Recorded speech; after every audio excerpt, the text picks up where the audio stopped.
Привет, я Саша Капуста, это канал Твой шрифтовой фетиш, серия видео по созданию вариативного шрифта FontLab. В этом уроке мы разберемся с группой элементов, разберемся с тем, как можно перенести элемент референса на другой слой, чтобы не порвалась их связь между этими двумя, допустим, или тремя элементами. Ну и попробуем это все сделать на букве V. Следующая буква — это буква V. Как мы можем догадаться, буква A и буква V — это по сути одно и то же, только перевернутые, мы убрали оттуда перекладину. Для начала создадим ячейку букву V, вот она у нас создалась, и теперь, чтобы нам две буквы рядом видеть и копировать одно в другое, нам нужно их открыть. Выбираю с зажатым Ctrl две этих ячейки, нажимаю Enter, они у меня открываются, теперь я могу переключаться между ними. Что делаем? Ну, для начала мы скопируем элемент тулом, который у нас черная стрелка, потому что если я скопирую контур тулом, я его скопировал, вставил, у меня вставилась только одна диагональ непонятным образом, поэтому я это дело отключаю. Ctrl-A, Ctrl-C с зажатым элемент тулом, перехожу в соседнюю вкладку, жму Ctrl-V, жму E, чтобы отразить по горизонтали, получается, чтобы ее перевернуть. А вот теперь можно взять вот эту диагональ, эту горизонталь точнее, удалить, и в принципе буква V у меня получилась. Ну, уже как бы достаточно и такого варианта. Как правило, буква V, из-за того, что она у нас имеет открытый верх и сверху имеет утолщение, она всегда должна быть немножко поменьше, чем точно такая же буква A, потому что та стоит на двух ногах, а эта стоит на одной нижней части. Поэтому, чтобы нам это дело исправить, нам нужно верх немножко облегчить, немножко его сдвинуть. Что мы делаем? Мы выбираем инструмент контур, выбираем любой из этих двух контуров. Так как я для себя решил, что общий размер буквы V будет на 10 на 20 юнитов уже, чем буква A, здесь 690, здесь мне нужно сделать 670, а я просто-напросто сдвину на 10, и у меня, по идее, они должны две вот так вот сдвинуться. Я выбираю два верхних узла, жму Shift, в сторону делаю, и что произошло? Произошло вот что. У нас изменилась только вот эта диагональ, а вот это у нас не изменилось. Почему? Да потому что они между собой не связаны. Когда мы переносили между собой вот эти диагонали, видите, они здесь имеют двоечки. Это говорит о том, что они между собой связаны. А когда мы переносили их сюда, эта связь потерялась, они просто вставились как есть, и все. И больше ничего с этим не сделаешь. Поэтому для того, чтобы эту проблему исправить, нам нужно ее вставить как элемент референс. Поэтому сейчас мы это дело удаляем и вернемся в букву A. Чтобы не вспоминать, какой размер у этой буквы A, я помню, что 690, могу там через время забыть, чтобы вот это все не замерять заново, я просто создам стикер, в котором пропишу размеры этой буквы. Здесь в данном случае я нажимаю клавиатурное сочетание Ctrl-Alt-Shift-T и создается новый стикер. Или глиф, добавить стикер, текст. Он у нас также добавился. Два раза кликаю в него, ставлю решетку и пишу 690. Все, теперь мне не нужно знать, какой у него размер, точнее не нужно замерять, я просто могу зайти сюда, и у меня все будет. Теперь давайте скопируем эту букву в букву V, чтобы можно было ее отредактировать, но при этом, чтобы связь между этими диагоналями сохранилась. Что я делаю? Я выбираю инструмент Element Tool, выбираю либо все, ну можно даже все выбрать, Ctrl-A, Ctrl-C. Теперь перехожу в ячейку букву V, жму Ctrl-Shift-V, она у меня вставилась. Теперь я жму E, чтобы она у меня перевернулась по вертикали. Вот, можно лишний элемент, так как он нам здесь не нужен, удалить. Причем делаю я это не контур тулом, потому что если... Сейчас сохранюсь на всякий случай. Если я его сейчас вот здесь выделю, мы увидели, что он у нас здесь окрасился красным вот таким вот свечением. И удалю его, он у меня удалится и там тоже. Потому что сам элемент не удалился, он также вот связан с ним, но при этом удалилось его содержимое, потому что оно просто дублируется. Чтобы этого не происходило, я возвращаю все обратно и выбираю элемент, и теперь удалю сам контейнер. Сам контейнер, он уже может как бы там видоизменяться, мы его можем растягивать, можем все что угодно с ним делать, переворачивать, я его удаляю. И теперь вот у меня получилась буква V. Теперь мне нужно ее сузить на 20. Мы помним, что у нас здесь 690. Здесь мы смотрим, переключаемся на Ctrl Tool, размер 690. Нам нужно, чтобы она была 670. Что я делаю? Я беру и вот так, можно даже сейчас чуть сильнее уменьшить, на несколько, чтобы вы почувствовали разницу. Я выбираю верхушку и вот так ее уменьшаем. И что мы видим? Уменьшая в ширину буквы V, у нас уменьшается буква A. Почему? Ну, логично. Она же у нас связана с буквой A, вот эта диагональ, и между собой.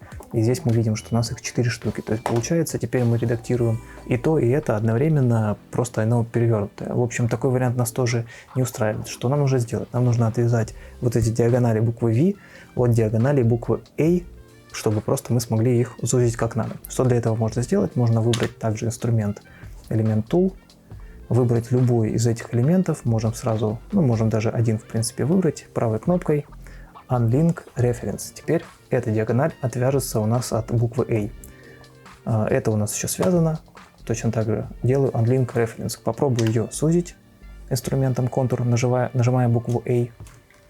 Опять у нас все сломалось, теперь этот элемент отвязался от всего вообще. Тоже нам такой вариант не подходит. Что нам нужно сделать, собственно, с этим? Нам нужно сделать так, чтобы мы могли перенести, чтобы у нас все сохранилось, но при этом не влияло на букву A. В общем, какая-то такая вот непонятная история, но это тоже все у нас решаемо. Для этого нам пригодятся один из типов элементов, это группы. Чтобы перенести вот эти диагонали нам в букву V, нужно их сгруппировать. Это самый простой вариант сохранения всех связей между вот этими двумя диагоналями.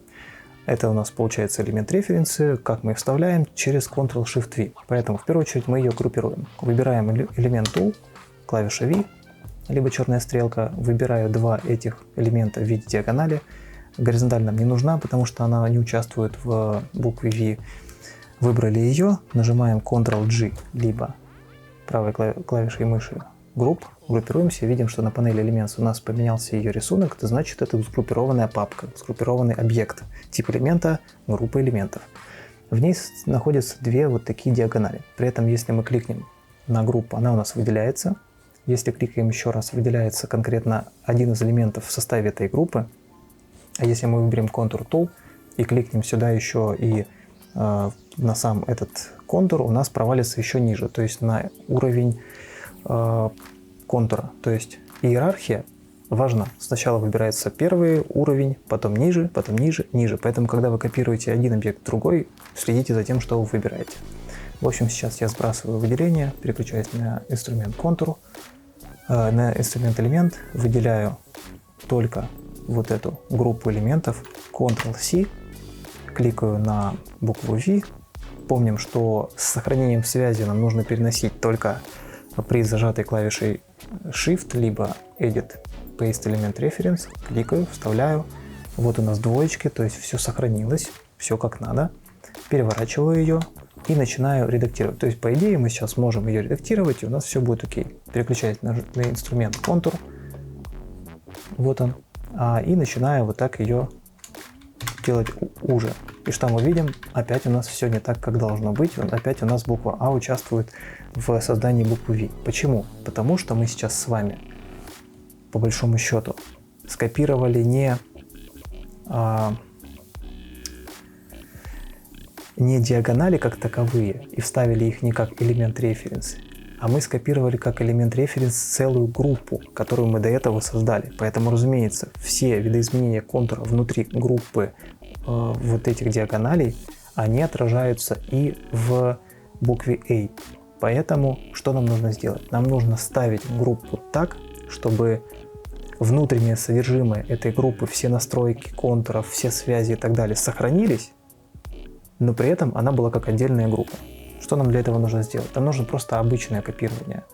Мы выбираем элемент Tool, удаляем все лишнее, выбираем снова эту группу, жмем Ctrl-C, все как обычно, только теперь мы вставляем саму группу не как элемент референс, а просто как обычный объект, Ctrl-V. Все, мы видим, что у нас напротив группы, конкретно сама эта группа, не стала элемент референса, у нее нет двоечки здесь справа. А вот внутри содержимое имеет в себе связь между вот этими двумя диагоналями. Поэтому я сейчас просто их переворачиваю, то есть можно вот этими панелью Transform пользоваться, можно просто клавишей E. Теперь я выбираю Contour Tool и могу ее независимо вот так сдвигать, уменьшать и так далее. То есть важно понимать, что мы копируем, куда вставляем, и в каком режиме мы это делаем. Поэтому, если, например, мне нужно скопировать вот эту связку, например, я начинаю рисовать новый шрифт, и мне не хочется заново вот это вот все делать, я просто могу отсюда прямо готовую группу со связанными между собой диагоналями переставить вообще в другой шрифт, там немножко подвигать ширину этих диагоналей и толщину, и все, у меня буква готова. Мне не нужно ее заново рисовать. Это очень удобно, когда у вас вот такой вот проект есть. Работает это только в FontLab, поэтому за другие графические, точнее, шрифтовые редакторы я не ручаюсь, поэтому тут уж как получится. Вот, в общем, мы сделали, помним, что эта буква у нас должна быть на 20 юнитов, ну я так решил, так захотел просто. Уже, это значит, получается у нас 670, кликаем сюда, 670, все меня устраивает, это у меня 690, я могу скопировать вот этот стикер и вставить сюда. А почему я решил, что она на 20 меньше и меньше, чем что? Чтобы в будущем мне было проще вспомнить, почему я так решил. Я просто пишу не 670, как должно было здесь быть, а пишу просто А минус 20. И теперь, когда я начну рисовать другое начертание, любой другой шрифт, я для себя решив, что V всегда легче, всегда уже, чем А на 20 юнитов, я просто посмотрю сюда и вижу, ага, все, я вспомнил, значит я тогда беру за основу размер А и рисую новую букву V.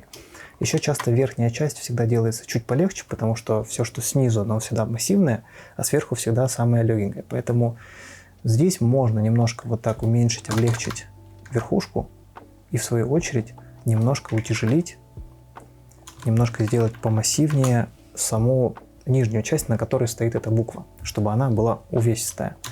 Вот, поэтому здесь мы сделаем 168, а здесь 160. А вот здесь у нас наоборот, 160 сверху, 170 снизу. Об этом я еще потом подумаю, может быть, и немножко все это изменю. Но пока пускай будет так. Другие симметричные буквы организованы по такому же принципу. Мы просто берем две диагонали, или там их несколько каких-то частей фигуры, и просто их делаем симметричными и зависимыми через элемент референса, если нужно, группируем. Например, если мы возьмем букву M, W, X, то это по сути все то же самое. Я просто взял, скопировал вот эту группу и добавил к ней еще несколько точек, чтобы получилась вот такая вот, собственно, фигура. Поэтому, если мы посмотрим, они у нас также, видите, взаимосвязаны, и все работает. Буква X, по сути, та же самая буква. У нее здесь, как видите, одна диагональ вот так выглядит, другая диагональ вот так выглядит. И при этом все оно у нас также взаимосвязано. По такому же принципу вы можете нарисовать остальные буквы, которые либо симметричные, либо просто имеют простые какие-то формы, то есть, например, там буква Е, буква Т, Ю, там Л и так далее. Думаю, сложного здесь ничего не будет, поэтому за кадром мы это все с вами сделаем. Тут еще единственное, можно посмотреть, например, на несколько букв, чтобы на пропорции обратить внимание. Вот если я открою букву Е, Ф и H, то мы посмотрим, что вот здесь у нас горизонталь имеет толщину 160. И мы с вами договорились, что вертикаль 170, горизонталь 160. Поэтому если мы посмотрим на эти буквы, мы увидим, что у нас вертикаль и здесь 170. То есть это такое фиксированное значение. А вот горизонталь, ввиду того, что здесь у меня воздуха много, я могу ее полноценной толщиной сделать. А вот тут воздуха у меня не так много, особенно в букве Е. Мне пришлось немножко оптически эти части, как в букве А, сделать поменьше. Поэтому сверху у меня получилось 150, а ваш 160, а здесь вообще 140. Но визуально они выглядят примерно как бы сбалансированно, несмотря на то, что на 20 юнитов средняя горизонталь меньше. А буква F это по сути такая же буква Е, только без нижней перекладины. И, как видите, она средняя перекладина чуть-чуть меньше, чтобы компенсировать большое количество белого внутри. Хотя размер у нее точно такой же, 150 и 140. В общем, это такие оптические нюансы, поэтому важно соблюдать вот эту поочередность и размеры, чтобы они были между собой как-то объединены, структурированы и общую композицию не выдерживали, чтобы не было так, что одна очень тонкая буква, другая толстая и так далее. То есть должна быть какая-то логика. В общем, нарисуйте эти глифы, и мы перейдем к следующему уроку. Если по ходу этого урока у вас возникли вопросы, то задавайте их в комментариях на русском или английском языках. Этот курс залит сразу на несколько видеоплатформ, а значит я могу их не увидеть. Поэтому подписывайтесь на канал в Телеграме и задавайте вопросы в чате «Делаем буквы». Все дополнительные материалы будут выложены на сайте «Твой шрифтовой фетиш». Там же вы сможете найти шрифты Rayер и Zasker, которые я упоминал в курсе. А еще делайте скриншоты вашего шрифта, хвастайтесь в соцсетях и отмечайте «Твой шрифтовой фетиш» в публикациях с этим хэштегом. Мне и вашим шрифтовым коллегам будет интересно посмотреть на ваши успехи в ходе этого курса. Если видео оказалось для вас полезным, подписывайтесь на канал, ставьте лайк и увидимся в следующих уроках.